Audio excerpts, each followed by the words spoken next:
Hoje nós chegamos, pela graça de Deus, na carta de Paulo aos Efésios, no capítulo 4, já falamos do verso 1 ao verso 6, relembrando que, rapidamente, meus irmãos, nós estamos falando, a carta de Paulo aos Efésios fala sobre a igreja, sobre a nova humanidade que Cristo conquistou, que Cristo fez esse mistério revelado que Paulo fala, que é a vida da igreja, onde judeus e gentios que viviam em ódio uns com os outros, cada um nos seus pecados, os gentios que não viviam sem Deus no mundo, sem esperança, como já vimos, os judeus que se agarravam às práticas, achando que com isso estava resolvido o problema deles. Então Deus, na cruz, mostrou que todos dependem da vida de Cristo, do sacrifício de Cristo. Então agora Paulo começou a falar a partir do capítulo 4, no aspecto bem prático do que Paulo vinha ensinando. E nós já falamos que essa é a característica de Paulo. Ele oferece uma base doutrinária bem sólida para, a partir dali, nós partimos para a prática. Não tem como separar só a parte doutrinária e não praticar. E falamos também que querer praticar sem uma base correta é pragmatismo, e nós caímos em muitos erros. Por isso que a verdade, quando nós, pela graça, compreendemos e cremos, ela nos leva à prática. Se nós não estamos praticando, é porque a verdade ainda para nós não nos conquistou. Ela ainda pode estar apenas a nível intelectual. Mas quando o Evangelho ganha a nossa vida, o nosso coração, que é a fonte dos nossos desejos, vontades, emoções, então ele vai direcionando. O Evangelho, ele muda a nossa vontade. Não é normal um cristão passar a vida inteira e falar assim, hoje tem que ir para a igreja de novo, nossa, tem que ler a Bíblia. É uma luta, parece que é sempre a contragosto. Nós temos lutas? Temos lutas. Mas temos vitórias também. Deus colocou em nós um desejo por Ele, pela sua palavra. Leia o Salmo, especificamente 119.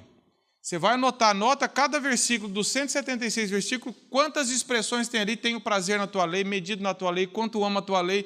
Como o salmista expressa que Deus colocou esse desejo no coração dele. No versículo 163 do Salmo, o salmista fala assim, grande paz tem os que amam a tua lei. Amam. Deus quer conquistar o nosso amor, não apenas o nosso entendimento. Muda os nossos afetos. Então, que essas verdades atinjam isso também. Nós falamos agora, Paulo começou a entrar a partir do capítulo 4, da parte prática. Visto, ele começa lá, rogo-vos, pois, ou seja, diante de tudo que eu falei, nós falamos que como que é viver desfrutando dessa unidade feita na cruz. É de qualquer jeito? Deus colocou um monte de pessoas e falou assim, agora vocês veem qual a melhor forma de viver aí. Não, Deus tem um projeto para a igreja.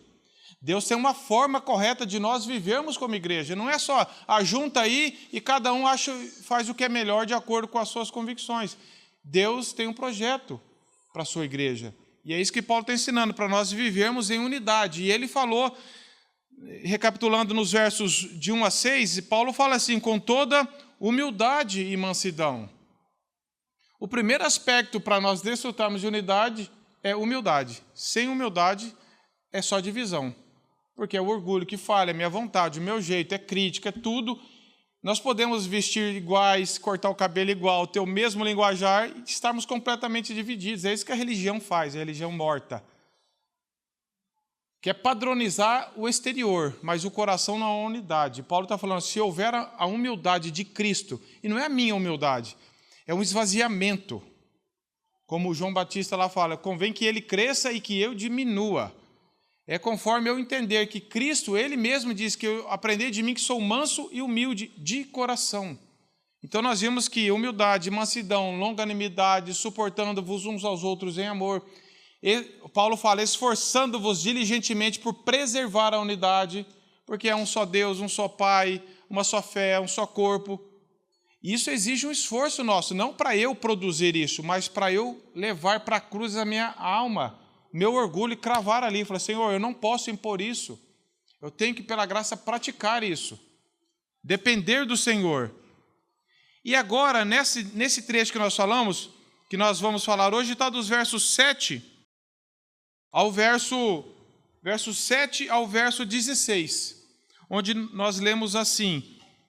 Vamos ler essa passagem, meus irmãos, Efésios 4, de 7 a 16. E a graça foi concedida a cada um de nós, segundo a proporção do dom de Cristo.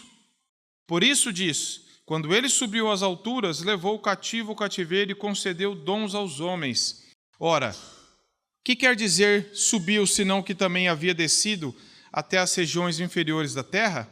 Aquele que desceu é também o mesmo que subiu acima de todos os céus para encher todas as coisas. E ele mesmo concedeu uns para apóstolos, outros para profetas, outros para evangelistas e outros para pastores e mestres, com vistas ao aperfeiçoamento dos santos, para o desempenho do serviço, para a edificação do corpo de Cristo, até que todos cheguemos à unidade da fé e do pleno conhecimento do Filho de Deus, à perfeita varonilidade, à medida da estatura da plenitude de Cristo, para que não mais sejamos como meninos, agitados de um lado para o outro e levados ao redor por todo o vento de doutrina, pela artimanha dos homens, pela astúcia com que induzem ao erro, mas seguindo a verdade em amor, cresçamos em tudo naquele que é a cabeça, Cristo, de quem todo o corpo, bem ajustado e consolidado pelo auxílio de toda junta, segundo a justa cooperação de cada parte, efetua o seu próprio aumento para a edificação de si mesmo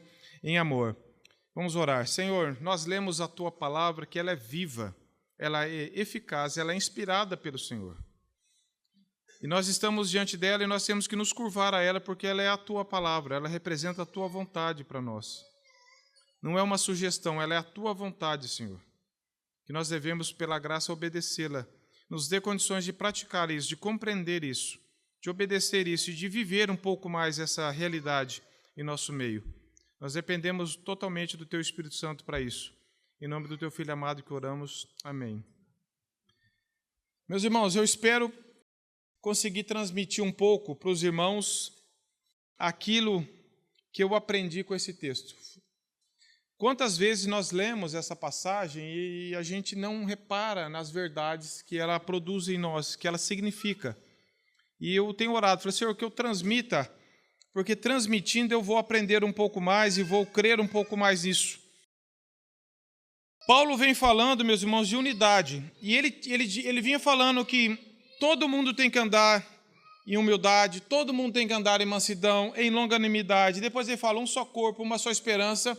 E agora ele começa falando no verso 7, reparem. E a graça foi concedida a cada um, segundo a proporção do dom de Cristo. O verso 6 termina mostrando Deus como Pai de todos, tudo em todos, todos. E agora Paulo está falando que a graça foi concedida a cada um. Será que Paulo está se contradizendo? Paulo, mas não é todos. Por que agora você está falando de a cada um individualmente?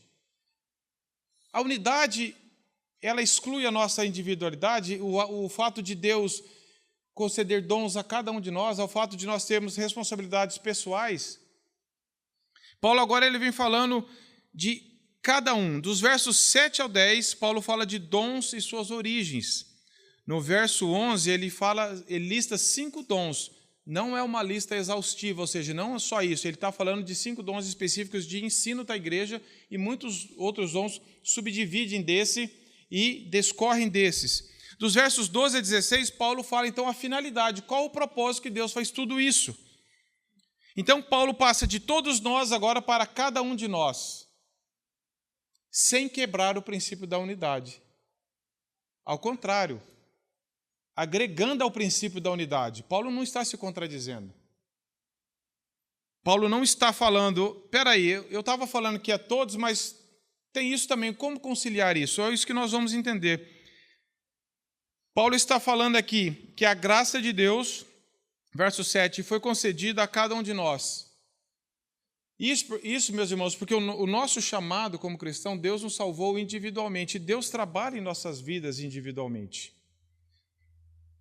E Deus concedeu, pela graça dele, a cada cristão, a cada filho, a cada pessoa que recebeu ele como Senhor e Salvador, Deus equipou com dons, com habilidades, com capacidades individuais que não são as mesmas de nenhum de nós.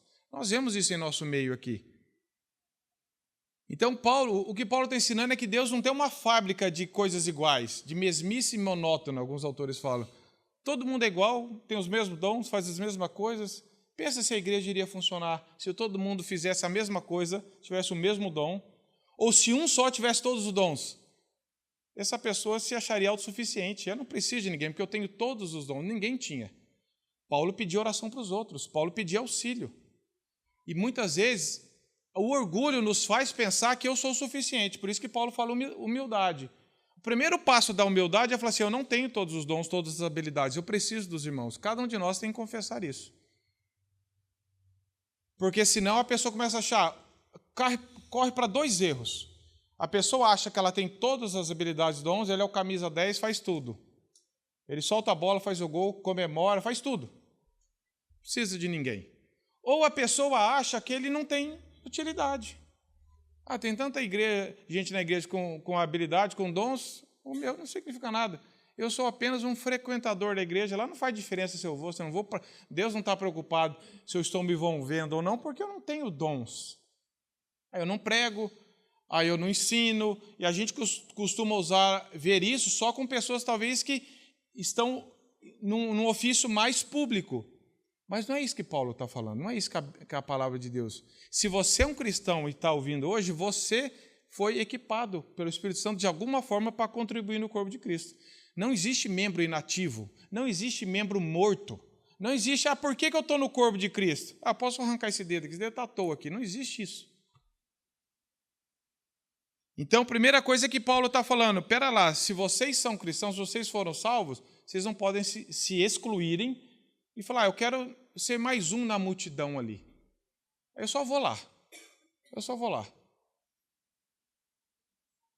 Pode ser que você não esteja exercendo uma função que a igreja instituiu, mas você tem uma responsabilidade diante de Deus de atuar, de ser um instrumento de Deus no corpo de Cristo.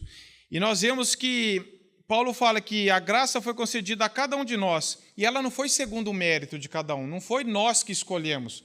Ele diz aqui, segundo a proporção do dom de Deus, de Cristo.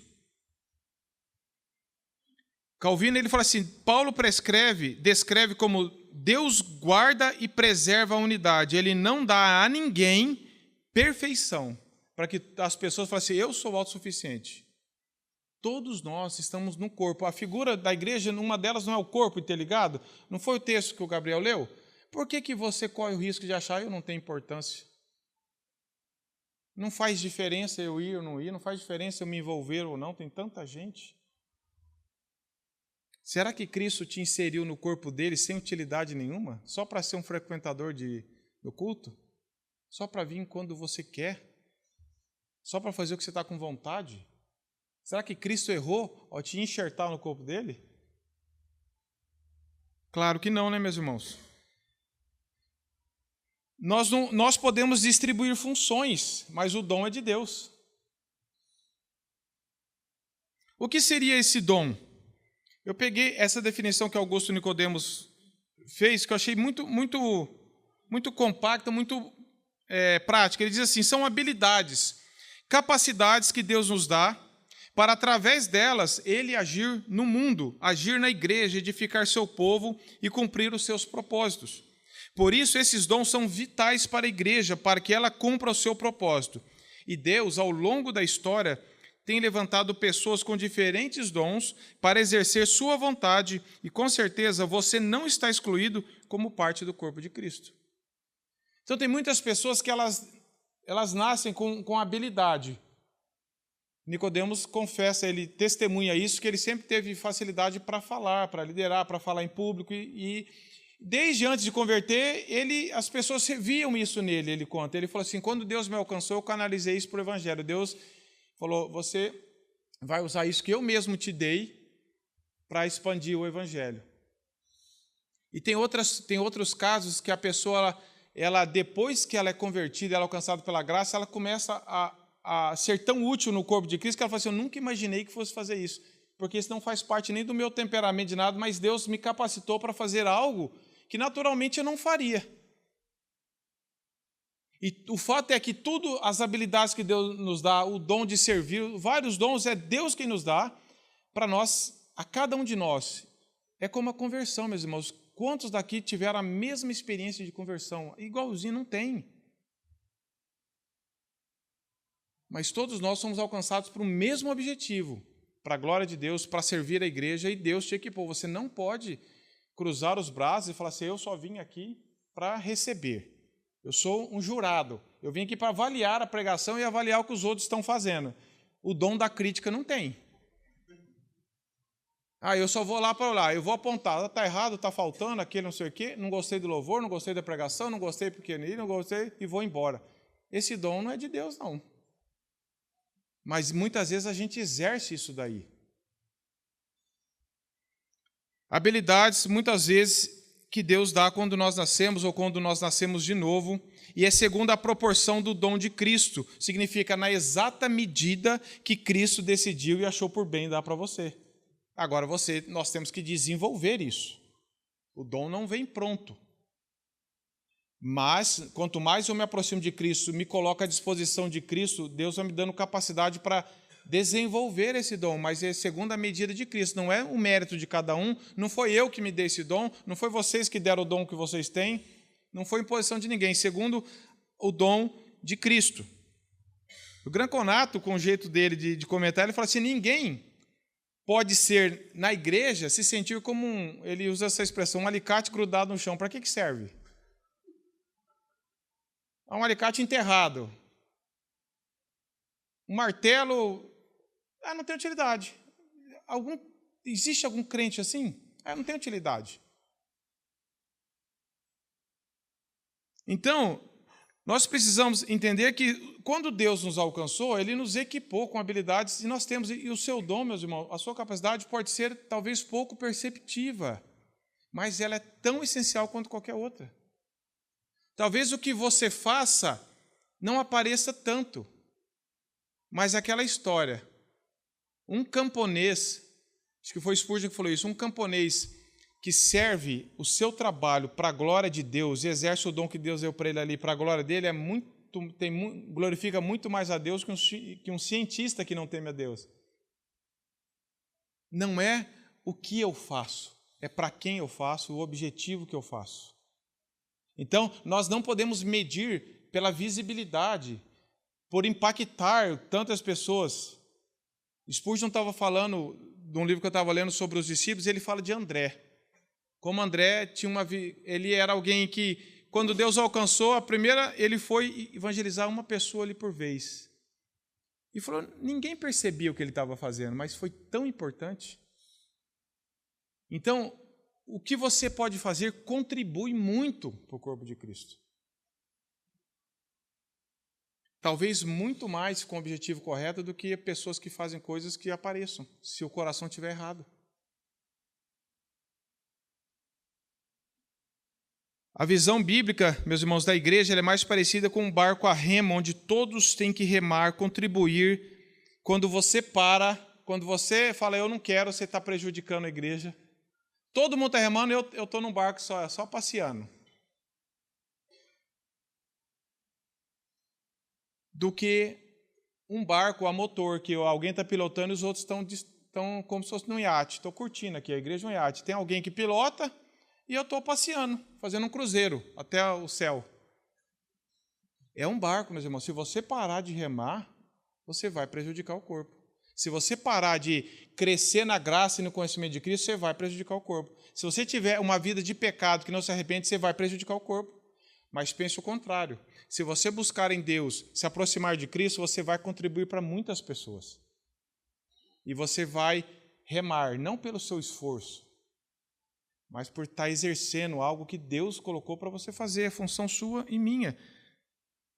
Olha o que John Stott diz, nós não devemos imaginar que cada cristão é uma réplica exata de todos os demais, como se tivéssemos sido produzidos em massa em alguma fábrica celestial. Sabe quando sai aqueles carros tudo igual no pátio? Ele diz assim, pelo contrário, a unidade da igreja, longe de ser enfadonha e monótona, é emocionante e diversidade. Não é somente devido às nossas diferentes culturas, temperamentos e personalidades, mas sim por causa dos diferentes dons que Cristo distribuiu para o enriquecimento da vida em comum. Então, é chato na igreja, porque eu não faço nada, que todo mundo é igual, senta e vai embora, acaba, vai embora. Não, a igreja é uma realidade dinâmica. Se está sendo monótono, é porque talvez você largou o remo. Eu quero só ver. Mas se você está envolvido, se você está amando a Cristo, se você está crescendo no conhecimento de Cristo, você fala assim, é o corpo de Cristo, eu preciso me envolver. Senhor, no que eu posso contribuir? No que eu posso ajudar? Porque, meus irmãos, quanto menos se ajuda, mais se critica. As pessoas que mais criticam, às vezes, são as que menos se dispõem. Eu não estou falando só de realidade aqui, mas não é indireto. Estou falando de igrejas onde eu participei, onde eu reuni, de igrejas que eu conheço. Sempre o grupo que mais critica é o que menos se envolve. São os jurados. Vim para avaliar, vim para dar nota. Não gostei do ar, não gostei da música, não gostei de nada. Como se estivesse num restaurante, num hotel, num resort. É o espírito de cliente. Mas quando a Bíblia fala de corpo, ela está falando de algo vivo. Todos os membros têm vida, têm importância, têm uma realidade, contribuem para o corpo. Então, para que os efésios não achassem que agora não tem mais graça, tudo um, Paulo falando, pera lá, não é assim. Deus alcançou vocês individualmente e equipou vocês com dons. Não fiquem inativos. Não fiquem esperando de braço cruzado Jesus voltar e não tem nada para fazer. A igreja é uma realidade dinâmica, é um corpo vivo, não um corpo morto. Não uma mesmice, não somos réplicas uns dos outros. A unidade acontece na variedade e na diversidade de dons, meus irmãos. Parece contraditório, mas a unidade ela acontece no ambiente de diversidade de dons. Pense na sua família, um ambiente menor. Ali, Deus não concedeu dons diferentes e não é bom. Pense na realidade da igreja. Não há ninguém sem importância no projeto de Deus, porque Deus não falou, você vai ser usado, você só fica ali. Espera eu voltar. Fica sentadinho, bonitinho, na igreja, todo domingo. Só vai, escuta a mensagem e vai embora para a tua casa. Já está bom, essa é a tua função. Não é. Nós somos todos um em Cristo. Somos todos um na questão da salvação e como filhos de Deus. Somos todos um como membros distintos do corpo. Cada indivíduo cristão foi salvo exatamente da mesma maneira como todos, ou seja, pela graça. A mesma graça que alcançou Paulo, alcançou você e a mim, se você crer. Mas nós não somos como Paulo. Nenhum discípulo era igual ao outro. Se você for estudar a vida dos discípulos, ninguém era igual a ninguém. E Deus, quando salvou, falou assim, eu vou fazer você igual ao Pedro, todo mundo tem que ser igual ao Pedro agora. Todo mundo tem que ser igual ao João. Todo mundo tem... Não é isso. Deus nunca teve esse propósito. Deus falou assim, todo mundo tem que andar comigo para ser parecido com Jesus. Mas Deus respeita nós nunca vamos ser iguais. E graças a Deus por isso, meus irmãos. O problema é quando eu coloco a minha diferença como padrão. Aí eu crio divisão. Quando eu estou olhando para a cruz de Cristo, Deus vai trabalhando no meu caráter, no seu caráter, e nós vamos sendo lapidados para todos nós com o mesmo objetivo, servir ao Senhor. Eu não estou aqui para servir a mim. Não tem que ser do meu jeito, do seu jeito, do seu. Tem que ser do jeito de Cristo. Então, a diversidade não destrói a unidade não elimina a diversidade.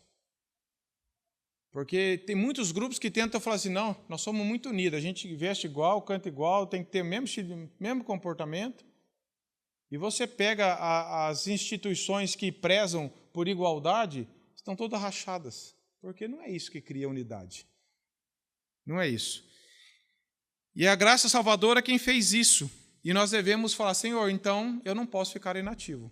Primeira coisa que você tem que pensar, se eu sou um membro, não é membro da CCL apenas, se eu sou um cristão, se eu nasci de novo, eu não posso ir lá só para criticar, para avaliar e para ir embora, ou ficar quietinho e passar desapercebido. Senhor, eu quero contribuir.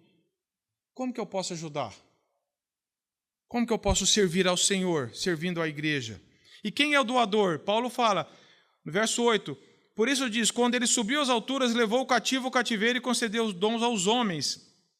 Ora, que quer dizer subiu, senão que também havia descido até as regiões inferiores da terra?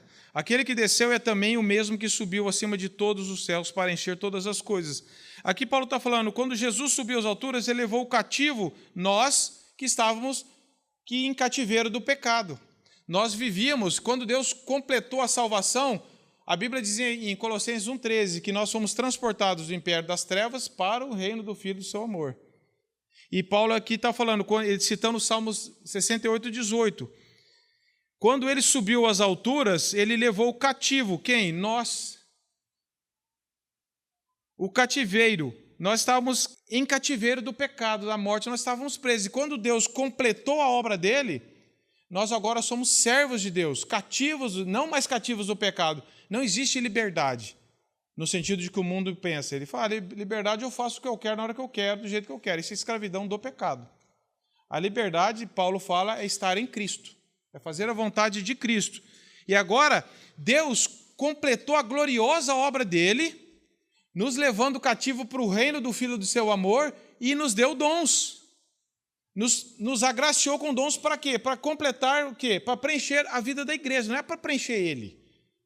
Está falando da vida da igreja. Agora, a obra gloriosa de Cristo, ele nos levou cativo, nos libertou do império das trevas, do mal, nos levou cativos com ele em Cristo, nos deu dons para servir ao Senhor.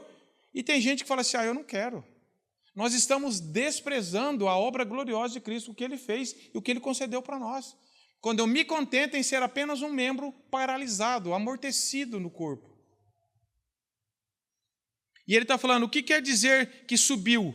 Essa aqui é uma figura antiga, quando os generais venciam as guerras, ele levava o povo cativo e eles ainda presenteavam. É isso que essa figura que ele está usando. Deus, como um general, como um vitorioso, totalmente vitorioso, ele nos tirou da escravidão do pecado, do cativeiro, nos tornou cativos dele e ainda nos deu dons para servir a igreja, que é o seu corpo. Veja como a igreja não é monótona, não é enfadonha, não é só vir aqui cantar, reunir, estar no hall de membro, embora não faltar em nenhum evento da igreja, é algo muito mais dinâmico, muito mais orgânico, muito mais vivo que a Bíblia está mostrando para nós. E ele diz aqui, ora, o que quer dizer que subiu, senão o que havia descido até as regiões inferiores da terra? Está falando de Deus. Que regiões inferiores da terra? Está falando da terra. Simplesmente que Jesus desceu da glória dele, como Paulo fala em Filipenses, e veio habitar em humilhação a esta terra. Desceu da sua glória e habitou entre nós. E aquele que desceu é também o mesmo que subiu acima de todos os céus para preencher todas as coisas. E aí, essa é a figura, esse é o ensinamento de que Cristo, o vitorioso, ele está falando, o que subiu é aquele que havia descido, tornado a forma de homem, se humilhado, vencido tudo que nós não podíamos vencer, nos agraciou com dons, com habilidades para servir a igreja. Não é para se exibir, que nem um pavão que fica andando, mostrando. É para ser útil no reino de Cristo. Nenhum dom é para nós mesmos, nenhuma coisa que Deus deu é para nós, a finalidade para nós mesmos. É a serviço da igreja, é contribuição do serviço, é edificação do corpo de Cristo. E aí ele diz, no verso 11, ele diz assim, quais são alguns dons? E ele mesmo concedeu uns para apóstolos, outros para profetas, outros para evangelistas e outros para pastores e mestres.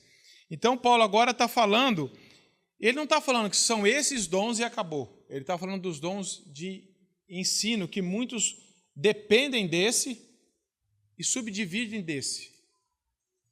Agora, apóstolos. Nós sabemos pela Bíblia que não existem mais apóstolos. Apóstolo tinha que ser alguém chamado por Cristo, visto ele, tinha sido comissionado por ele mesmo, então não tem mais apóstolos. Nós sabemos disso. Por que Paulo está falando uns para apóstolos? Porque nós lemos em Efésios 2:20 mesmo que a igreja ela está fundamentada na doutrina dos apóstolos e profetas. Então, quando Deus levantou aqueles homens, foi para o alicerce da igreja. E os profetas também. Profeta não é eu chegar aqui e falar assim, irmãos, eu acho que tem alguém aqui com um problema financeiro, com um problema de saúde. Nossa, é um profeta, mas não é isso. O profeta é quem interpretava a palavra de Deus, correndo o próprio risco, anunciando, interpretando corretamente a palavra de Deus para a edificação do povo. Então, de certa forma, nós podemos exercer o ministério profético quando nós anunciamos a verdade revelada. Hoje, nós anunciamos a verdade revelada, quando nós interpretamos e ajudamos e falamos da verdade. Então, nesse sentido, sim. Agora, apóstolo, não. Apóstolo, ele está falando aqui, por que é importante? Porque Deus fala, mesmo em Efésios, fala 2:20, que a igreja está construída sobre a doutrina dos apóstolos, sobre a verdade dali. Nós não podemos tirar aquilo ali e criar uma outra base doutrinária para construir a vida da igreja. Então, nós aprendemos que os profetas do Antigo Testamento exortavam e admoestavam as igrejas a seguirem a doutrina dos apóstolos, eles interpretavam a palavra de Deus. E agora nós não temos, então, apóstolos. Nesse termo bíblico, profetas, como era antigamente, não temos, mas de alguma forma nós desfrutamos quando nós exercemos a interpretação da palavra e anunciamos o evangelho já revelado. Evangelistas, que ele diz aqui, tem. O que seria esse dom de evangelista? Ah, mas então eu acho que eu não tenho esse dom, eu não vou evangelizar. Não, não é isso. Todos nós somos chamados a falar do evangelho, a evangelizar, a contar as boas novas.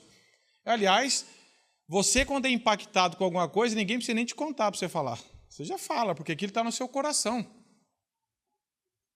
Ninguém precisa ficar bombando. Fala de Cristo. Ah, não, fala de Cristo. Pô, alguma coisa está errada. Agora, existem pessoas que Deus agraciou de forma especial, que têm mais facilidade de infiltrar, de comunicar, de falar de forma muito fácil do evangelho para outras pessoas. Isso não quer dizer que eu não deva falar, ou que você não deva falar, não interprete assim. Mas Deus concedeu habilidades para pessoas. Tinha um amigo meu, ele falou assim que ele tinha esse dom. Ele era impressionante. Ele falou assim, pai, eu não chegava nem perto dele. Nicodemos aconteceu isso, se não me engano. E ele falou que quando um amigo dele estava descendo com ele por uma escadaria que do metrô, veio um cara meio perdido assim, com uma camiseta, com a cruz bem grande. E meio apavorado, começou a querer pedir uma informação para ele. Ele falou, rapaz, na hora ele falou assim, pediu para o cara errado. O cara olhou a cruz, na camiseta da cruz, e começou a falar da cruz de Cristo até o final da escadaria, até lá embaixo. Ele falou, rapaz, eu não faria isso. Ele falou, com essa facilidade. Então, nós vemos que tem pessoas que ela tem, Deus concedeu isso, é a graça de invadir lugares que talvez a gente não faça, que tenha facilidade de pegar um gancho e falar do evangelho. Seja para a sua família, na escola, para os seus vizinhos, para onde for. Ah, então eu não tenho, eu vou ficar quieto. Não, nós vamos ser culpados se nós não evangelizarmos. Mas nós não podemos negar que tem pessoas que têm mais facilidade para isso. De aproveitar todos os momentos, todos os instantes, para falar do evangelho. Pastores e mestres. Sim, tem gente que usa isso aqui como sendo o mesmo dom. Pastor é mestre, tem gente que separa, mas de qualquer forma são pessoas que Deus agraciou para cuidar do rebanho, para pregar a verdade, para aconselhar de forma específica, para conduzir o rebanho de Deus, para alimentar espiritualmente a igreja, um alimento mais sólido, ensinar em público, dar aula de teologia, falar de forma simples e profunda as verdades de Deus com a habilidade que Deus concedeu. Tem pessoas que falam muito bem, mas talvez não em público. Conseguem falar muito bem para um grupo menor de pessoas, talvez em público não. Mas não é questão de ser dom melhor ou pior, é de Deus fez isso para preencher a igreja. Pensa se todo mundo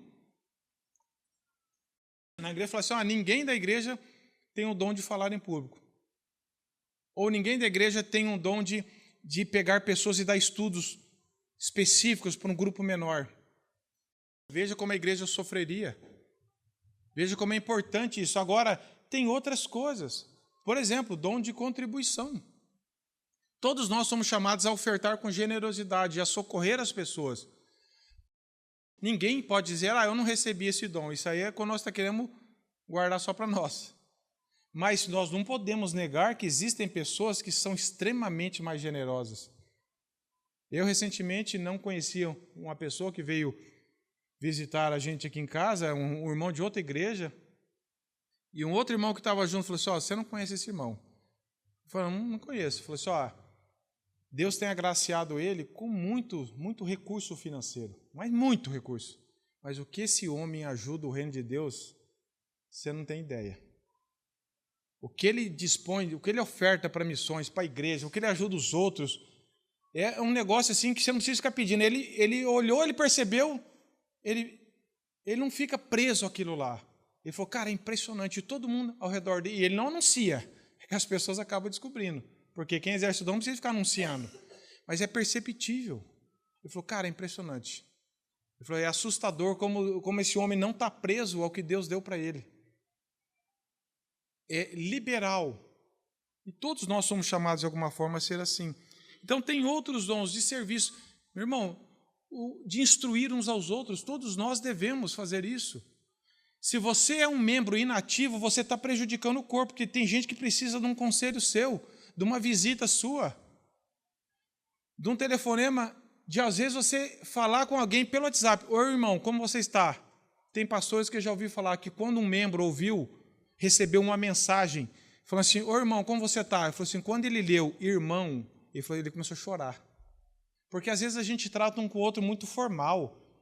Ele falou assim, quando eu recebi aquela mensagem, oi, irmão, como você está? Aquilo já me trouxe irmão em Cristo, Deus nos fez irmãos, eu não estou sozinho, temos o mesmo Pai. Começou a vir tudo na mente dele. Ele falou, meu Deus, como é precioso isso. Talvez você tenha essa facilidade de perceber as pessoas que estão afastadas na igreja. E não só perceber, ir atrás. Todos nós temos que fazer isso, claro, mas tem pessoas que têm uma habilidade muito mais, um radar muito mais ativo. E como isso é importante para a igreja. Talvez ninguém percebeu que você faz isso, mas é para Deus. E a igreja funciona assim. Deus concedeu a cada um dons segundo a proporção que Ele mesmo quis dar. E habilidades que você fala assim, eu não sei, eu faço isso naturalmente. Mas que tem abençoado tantas pessoas que você nem sabe.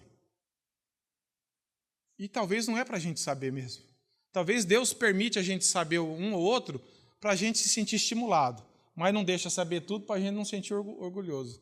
John Piper mesmo conta que há muitos anos, antes de ele se converter, ele sofria de mononucleose, que é uma doença que acho que não tem cura, e ele estava internado no hospital, acho que no hospital universitário, e estava ouvindo uma mensagem do Evangelho, uma pregação via rádio. E estava lá tomando, acho que soro, remédio, e o pregador, que nem sabia o que era, pregando o Evangelho. Aí Deus tal na mente do Piper. E ele começou a chorar e falou, meu Deus, é isso que é o Evangelho. Ele falou assim, eu nunca tive a oportunidade de saber quem estava pregando. O homem nunca teve a oportunidade de saber o tanto que Deus usou para mim, mas Deus sabe. E é para Deus que a gente faz. Então, às vezes você fala, mas ninguém está sabendo. Não, ninguém quem. Quem interessa está sabendo. Tanto as coisas erradas quanto as certas. Então, nós devemos fazer o seguinte, o meu ministério, o dom que Deus me deu, eu quero exercer para a glória dele. E o corpo precisa de você. Não para a gente achar, eu sou o indispensável. Não é, porque Deus nos capacitou para isso. Se eu não estou exercendo, eu estou falando, Senhor, deixa eu quieto. Deixa eu só pendurado no corpo ali, dando trabalho para os outros. Deixa eu quietinho, amortecido ali. Meus irmãos, quando Deus foi vitorioso, nos libertou, Ele nos presenteou com dons. E eu estou recusando o que Deus deu para mim. Ou estou me vangloriando do que Ele me deu. É o mesmo erro. Então Deus fala agora, o objetivo, meus irmãos, verso 12. Qual é o objetivo de tudo isso? Com vistas ao aperfeiçoamento dos santos, para o desempenho do seu serviço, para a edificação do corpo de Cristo. Espera aí, santos precisam ser aperfeiçoados? Não é uma contradição? Santo já não é perfeito? Por que Paulo está falando aperfeiçoamento dos santos? Porque o conceito de santo, nós sabemos que não é perfeição. Cristo, sim. Mas nós, no sentido santo, nós é separados. Nós somos separados por um fim específico. E nós precisamos desenvolver essa salvação. Nós precisamos caminhar progressivamente. Por isso que ele está falando, tudo isso que Deus deu, não foi para a gente se exibir, não foi para eu enterrar, não foi para eu usar só para a minha família ali, foi para eu servir a igreja. Qual a finalidade? Com vistas para o aperfeiçoamento, para que a igreja cada vez mais seja transformada à semelhança de Cristo, para que cada um de nós cresça à semelhança de Cristo. E nós cada vez mais expressemos a realidade que Deus quer que a igreja seja. E você faz parte disso, e eu também. Com vistas ao aperfeiçoamento dos santos, para o desempenho do seu serviço. Serviço. Nós servimos a Deus servindo ao corpo de Cristo. O que ele fala mais? Verso 12, para a edificação do corpo de Cristo. Você sabia que você pode edificar o corpo de Cristo com o dom que Deus te deu? Seja ele qual for. e quando você enterra ele, e quando você fala assim, eu não quero fazer, você está prejudicando. Não é que você está frustrando o plano de Deus, mas você não está andando de acordo com a vontade de Deus, porque Ele te colocou no corpo dele. Para edificação, aperfeiçoar é dar maior capacitação, completar o corpo, enriquecer a igreja com os dons que Deus deu. O trabalho é só dos pastores, então, meus irmãos, dos presbíteros, dos diáconos? Claro que não. É de cada um de nós. Se você é um membro do corpo, você tem a mesma responsabilidade que qualquer um, só que em áreas diferentes. Claro que Deus chamou uns para liderar, para apoiar, mas diante de Deus, meus irmãos, diante de Deus você vai responder de acordo com o que Deus te deu, como todos nós. E agora, verso 13. Até que todos, olha só, grava essa palavra, todos, não são alguns. O corpo de Cristo não é para alguns se desenvolverem e os outros ficarem atrofiados. Alguns crescem e outros ficam do tamanho que estavam. Até que todos cheguemos. A igreja não é feita de um ou outro fortalecido. É claro que uns desenvolvem mais o dom do que outros. É claro que sempre foi assim. Não é questão que nós vamos conseguir crescer juntinho, sempre. Mas a ideia é que todos nós precisamos crescer em uniformidade, não podemos nos contentar. Ah, mas tem irmão lá que está estudando mais a palavra e prega, tá bom, eu estou lá ouvindo. Não, eu estou crescendo, eu estou desenvolvendo, eu estou sendo mais transformado, eu estou crescendo, que ele fala aqui, até que todos cheguemos à unidade da fé. O que é essa unidade da fé?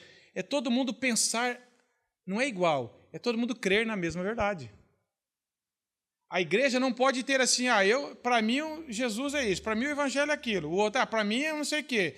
Isso cria divisão.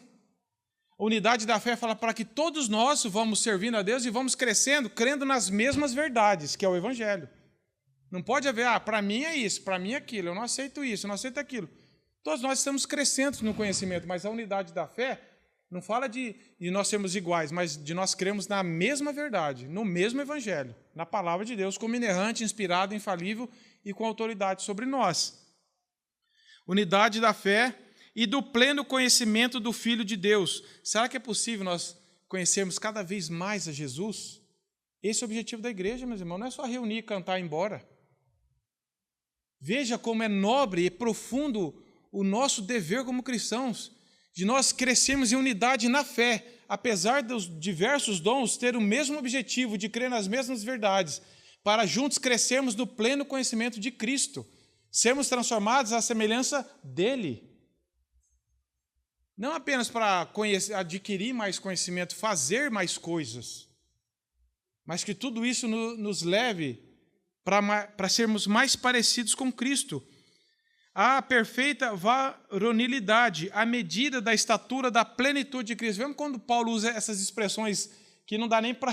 Ele parece que não tem palavras, ele começa a usar isso desde o capítulo 1. Ele fica tão maravilhado com a profundidade disso, que ele vai falando, gente, a igreja é algo maravilhoso. Nós precisamos conhecer na plenitude de Cristo. Claro que a vida eterna é conhecer a Cristo. Não é que nós vamos esgotar isso. Mas eu não posso me contentar, já está bom, eu já participo da igreja que ensina coisa boa, eu já sei o beabá ali da teologia, já está bom, acho que eu atingir a média, eu vou passar. Nós somos chamados para crescer na graça e no conhecimento. Oséias 6,3 fala isso, cresçamos e conheçamos o Senhor cada dia. Todos, isso não é um dever só de quem prega, meus irmãos, isso é um dever seu, meu, como cristão. Não se contenta, já está bom. Eu fico pensando, meus irmãos, eu fico pensando o seguinte, você pega esses empresários que estão tendo sucesso na carreira, você pega atletas que estão tendo sucesso na carreira. Às vezes eu passo cedinho para levar as crianças para a escola, em frente de academias, é frio, é chuva, a turma está lá. Aí você vai no sol, a turma está lá. Aí você pega o cara que é o empresário, ele não quer nem saber, ele está de manhã, na chuva, de madrugada, e não tem tempo ruim. Ele quer crescer naquilo, ele quer desenvolver, ou seja, na academia, ou quer desenvolver o projeto dele, ele investe tempo, ele investe tudo Você acha que o empresário falou assim, eu tenho uma reunião muito importante amanhã cedo para fechar um grande negócio, mas não vou não, que está frio. Ah, tá chovendo, vou ficar em casa. E por que a gente faz isso com a igreja? Porque a nossa visão de corpo é muito pequena. Eu quero ver, o Osho já falou isso, eu já citei isso aqui. Leve a sua vida profissional como você leva a igreja, que você vai falir. Leve a sua vida da igreja igual você leva a vida profissional, que você vai crescer. Porque, infelizmente, nós dedicamos muito mais para as coisas do mundo, meus irmãos. Isso é uma vergonha para todos nós. Empresário veste mais dinheiro e tempo na empresa dele. Um atleta investe mais tempo, pratica muito mais a renúncia para crescer. Eu conheço pessoas que são atletas a nível profissional. O cara fala assim, eu não passo nem perto de churrascaria, porque eu não posso comer carne, que eu estou num treinamento, eu quero renúncia. Está sol, está chovendo, o cara está correndo, está treinando, está fazendo. Ele renuncia a muitos prazeres. Eu escutei uma vez depoimento daquele nadador brasileiro, César Cielo, que ele queria atingir um recorde mundial, ele falou assim, eu preciso mudar para uma cidade pequena, onde eu não tenho amigos, para eu treinar o dia inteiro e dormir cedo, não receber convite para ir para comer pizza, churrasco, nada. Meus irmãos, para o cara atingir um tempo, olha o tanto que o cara renunciou, porque ele quer crescer. Aí quando cai no evangelho, está frio, está chovendo, já está bom. De novo reunião, de manhã e de noite. Aí nós estamos olhando para o Senhor, para a realidade da igreja, e estamos falando, Senhor, é muita coisa. O Senhor errou na dose. Porque nosso coração está muito dividido, irmãos. Eu não estou falando daqui para lá, não. Eu estou falando daqui para lá. É começar em mim, a gente, Senhor. Como nós devemos amar muito mais o Senhor, servir muito mais o Senhor e com alegria, como Saulo. Não é com legalismo, é com alegria, pelo tudo que Cristo fez.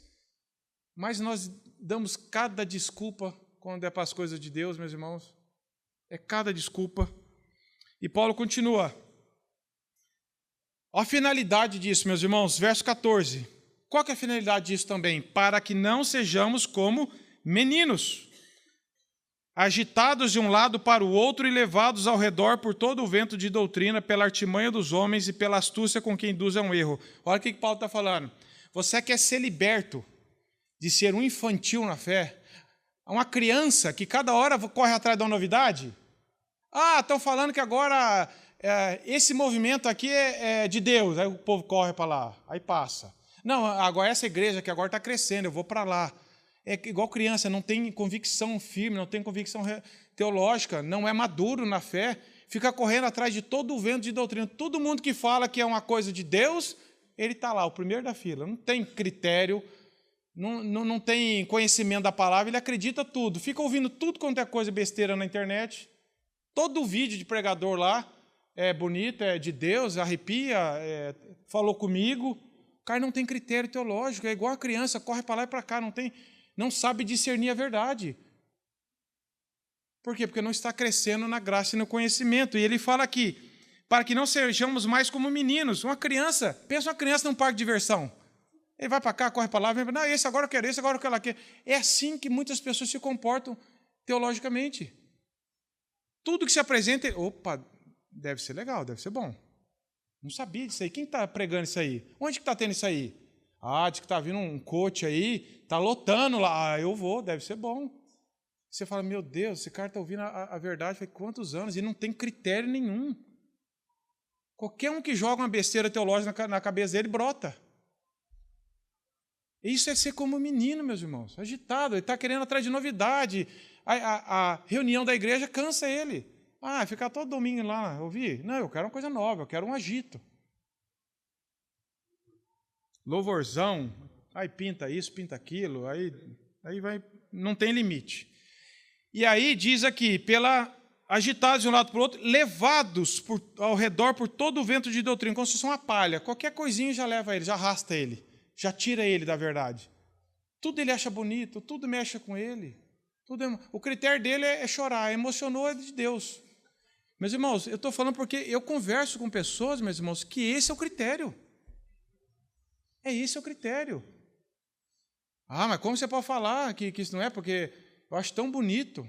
Aí você fala, então vamos analisar na palavra. Aí não quer. Mas não tem base bíblica, não tem problema, mas É isso que é ser agitado, ser levado por todo o vento de doutrina. E as doutrinas, meus irmãos, elas vêm cada hora com uma roupagem diferente. Desde o primeiro século teve isso aí. E depois veio vir na fase do dente de ouro, dente não sei o quê, de roubar, paletó abençoado, vem tudo. E vai mudando, e o povo vai indo, vai lá, vai lá. E só Deus para nos segurar para ouvir a palavra do Evangelho, só Deus. Porque hoje tem tanta atração, tanto vento de doutrina, na internet, nas igrejas. Você pega uma cidade do tamanho de Londrina, qual for, soma lá, quantas igrejas tem? 600, 800. Se a pessoa falar assim, me indique 2 igrejas bíblicas, você vai ter que falar, me dá um mês para pesquisar. Mas não tem 800? Não, mas... É igual farmácia, só que é melhor sentar em qualquer farmácia do que em qualquer igreja. Mas eu estou falando de igreja bíblica. E aí diz aqui, todo levado por todo o vento de doutrina. Olha só quem que faz isso daí. Pela artimanha dos homens. Artimanha é estratégia. Sabe quando o cara faz uma coisa diabolicamente pensada? Pela artimanha com que... Pela astúcia, outra palavra, astúcia. O cara é astuto, como a serpente foi astuta para induzir o erro, para tirar da verdade. Logicamente, ele não vai apresentar uma coisa horrível para você. Ele vai falar, cara, tem uma doutrina aqui, uma verdade, um pastor, um fulano de tal que está ensinando, corre para cá, cara, é muito bom, está sendo... Eles têm uma astúcia, um jeito de falar que vai te conduzir, vai te pegar no momento você de crise, de algum problema, e você vai acabar daqui a pouco, você está querendo reescrever a Bíblia, como já falam por aí. Artimanha, astúcia, com pessoas que induzem ao erro. E aí agora Paulo vai fazer o contraste. Então veja só, nós não devemos ser como meninos, agitados, correndo atrás disso, nós temos que ter critério. Pela graça de Deus, falar, Senhor, é aqui que é verdade. O mundo inteiro pode estar correndo para lá, Senhor, me preserva aqui. Lá pode estar lotado de gente, o povo, Senhor, me preserva aqui na verdade. Estão falando, está todo mundo correndo para lá, minha família inteira está crescendo, Senhor, me preserva na verdade. Não fica agitado, coração, seja grato por Deus. Agora, como que a gente pode evitar isso? Olha o que o verso 15 fala. Ao contrário de seguir essas pessoas, Paulo fala, mas seguindo a verdade em amor. Meus irmãos, se você não estiver seguindo a palavra de Deus, a verdade, você vai ser engolido. Uma hora ou outra você vai cair.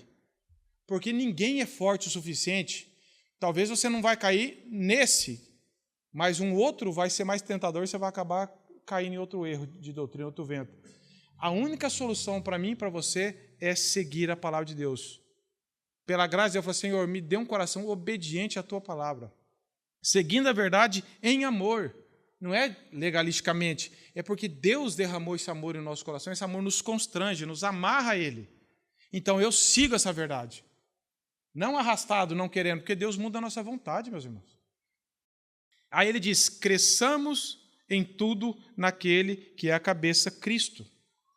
Nós temos que crescer, meus irmãos, como corpo de Cristo, como cristãos, como igreja, crescer tendo Cristo como nosso modelo perfeito, como nosso Deus, o nosso Salvador. E ele termina no verso 16, de quem todo o corpo, e isso aqui bate pesado em nós, meus irmãos, de quem todo o corpo, bem ajustado e consolidado, pelo auxílio de toda a junta, segundo a justa cooperação de cada parte, efetua o seu próprio aumento para a edificação do corpo de Cristo. Repare aí, meus irmãos, olha só, em quem todo o corpo, bem ajustado e consolidado, como que nós podemos ser um corpo de Cristo bem ajustado e consolidado? Se nós não andarmos em humildade, em mansidão, se nós não usarmos os nossos dons, habilidades que Deus deu para a edificação da igreja, com a finalidade de servir ao Senhor, de crescer como corpo de Cristo, como que nós vamos ser um corpo desconjuntado? Cada um fazendo um negócio, um membro atacando o outro, um membro prejudicando o outro, mas ele está falando bem ajustado e consolidado pelo auxílio de toda junto, segundo a justa cooperação de cada parte. Você faz parte, eu faço parte. Cada um de nós faz parte do corpo de Cristo. E quando nós negamos isso, quando nós desprezamos isso, quando nós falamos assim, eu não, eu só quero ir lá, para avaliar ou porque eu acho legal, você não está contribuindo. Se você é um cristão, se você não é, você não está entendendo nada do que isso está acontecendo, mas Deus pode, por graça, revelar essa verdade a você, é o que a gente ora. Mas se você já foi salvo pela graça, você sabe que aqui, como você faz parte do corpo, pela justa cooperação de cada parte, você tem cooperado com o dom que Deus te deu para o crescimento da igreja ou para a divisão da igreja? Ou para o esfriamento da igreja? No que você tem cooperado? No que você tem se envolvido? No que você tem orado? Meus irmãos, nós dependemos da oração uns dos outros. Se nós pegarmos o tanto que a Bíblia fala de mutualidades cristãs, amai-vos uns aos outros, orai uns pelos outros, servir uns aos outros, levar a carga uns dos outros. É você e alguém, eu e alguém comigo e todo o corpo. Precisamos orar uns pelos outros, nos estimularmos, nos aproximarmos. Nós não podemos viver com membros distantes. Nós podemos estar distantes fisicamente durante a semana, mas nós somos um corpo. Eu vou ligar para aquele irmão hoje, quero falar que eu tenho orado pela vida dele. Você já escutou alguém falar isso para você? Como? Você fala, cara, esse cara estava lembrando de mim, cara. Vergonha, eu nem lembrei dele. E aquilo te estimula tanto, isso é vida de corpo. Que eu vou visitar o irmão. Eu vou passar lá na... Mas, irmão, não é grande coisa, não pense em um evento, agora vou fazer um evento. Não é evento, é do dia a dia. Como que você demonstra amor pelo seu irmão? Como que você pode demonstrar um carinho, um amor pelo irmão? Uma preocupação? Como você pode ver que alguém está se desviando e você atrair ele para o evangelho? Não é ela cobrar. Irmão, faltou 2, hein? Ela falou, irmão, que eu estou sentindo a sua falta. O que está acontecendo? A gente pode conversar? Nos exortarmos mutuamente. Como Paulo fala lá em Hebreus, exortai-vos mutuamente, nos perdoando, para que não crie raiz de amargura entre nós, para que isso não vai causando divisão na igreja, para que isso não vai, um fermento vai expandindo, vai danificando, prejudicando e apodrecendo todo o corpo. Pela justa cooperação de cada parte, efetua o seu próprio aumento para a edificação de si mesmo em amor. Meus irmãos, primeira coisa, fechando aqui para nós considerarmos, você não pode ser um frequentador de igreja apenas, você não pode ser um membro inativo. Tire isso da sua cabeça, se você tinha isso em mente. Diante de Deus não existe um membro assim. Mas se você não nasceu de novo, você está falando, do que esse cara está falando? Peça para Deus, Senhor, essa é uma realidade da qual eu ainda não participo, eu não sei o que ele está falando, mas, Senhor, mas é uma realidade, está na Tua palavra, me dê fé para crer, se revele a mim, mostre o que o Senhor fez por mim, mostre essa vitória que o Senhor obteve na cruz, que eu era um pecador, justamente condenado, o Senhor deu a sua vida, a vida do seu Filho para me salvar, e me inseriu, não é que me salvou, falou, agora vai viver a tua vida, me salvou e vai viver a vida do corpo. Senhor, eu quero experimentar essa realidade da família da fé, estar inserido em ti e no teu corpo. Mas eu não sei ainda, eu não creio nisso. Eu estou lá religiosamente. Eu vou lá, eu não tenho... Isso é estranho. Isso. Peça para Deus que somente Deus pode fazer isso no seu coração. E se já fez, meus irmãos, você sabe que é graça dele. Agora avalie, se examine. A Bíblia fala várias coisas para nós nos examinarmos à luz da palavra. Senhor, como eu estou vivendo?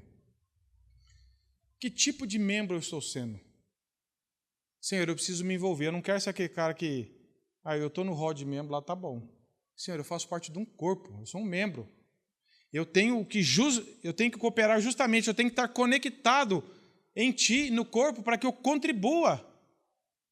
Para que, como Paulo fala assim, pelo auxílio de toda a junta, segundo a justa cooperação de cada parte. Senhor, eu preciso cooperar nisso. É um privilégio servir ao Senhor. Algumas coisas práticas para nós terminar. Viver em santidade pessoal, você contribui para o corpo, porque quando você vive em pecado, você leva muitas outras pessoas, talvez, ao erro. Então, primeira responsabilidade, como membro, cultive uma vida com Deus em santidade. Cresça no teu relacionamento com Deus. Não fique só querendo fazer. Senhor, eu tenho meditado muito pouco na sua palavra, oração, só antes de dormir, olha lá. Senhor, eu quero conhecer a Tua palavra, eu quero amar o Senhor, eu quero gastar tempo na Tua palavra, muito mais que as pessoas gastam tempo com as coisas delas no mundo. Senhor, eu quero viver em reconciliação e perdão uns com os outros, porque a amargura cria raízes e contamina muito. O autor de Hebreus fala isso. Senhor, me dê condições de cada dia mais viver em santidade, porque isso produz unidade no corpo. A santidade traz unidade para o corpo. Visitar, orar, levar as cargas uns dos outros, priorizar a comunhão da igreja, participar ativamente das coisas da igreja. Não é só vir, é participar, se envolver, orar, procurar conhecer, visitar outras pessoas. O que preserva a igreja de ventos e doutrinas, nós vimos aqui, é seguindo a verdade em amor. Se nós pararmos de seguir a Cristo, meus irmãos, não tem esperança para nós. É Cristo que nos preserva e que nós podemos, então, clamar a Ele para que nós vivamos como corpo, crescendo nele, que é a cabeça, crescendo na verdade, para que a nossa realidade como cristãos, como corpo de Cristo, seja muito mais profunda do que nós temos vivido hoje mesmo. Para que não seja um peso vir para a reunião de oração, vir para a igreja, já vim de manhã, já viram lá, agora de noite não preciso ir. Coloque-se diante de Deus. Por que eu tenho negligenciado o corpo de Cristo? Sabe por quê? Porque nós temos negligenciado a nossa vida pessoal com Deus. Isso aqui é um reflexo, meus irmãos. A vida da igreja é um reflexo da nossa vida com Deus. Nós podemos produzir coisas boas aqui. Vamos fazer um louvorzão, vamos fazer um negócio e enche. Mas isso não é. Agora, quando nós estamos vivendo o Evangelho, nós temos prazer. Eu quero estar com meus irmãos, porque isso aqui é vida para nós. Sinto falta disso daqui.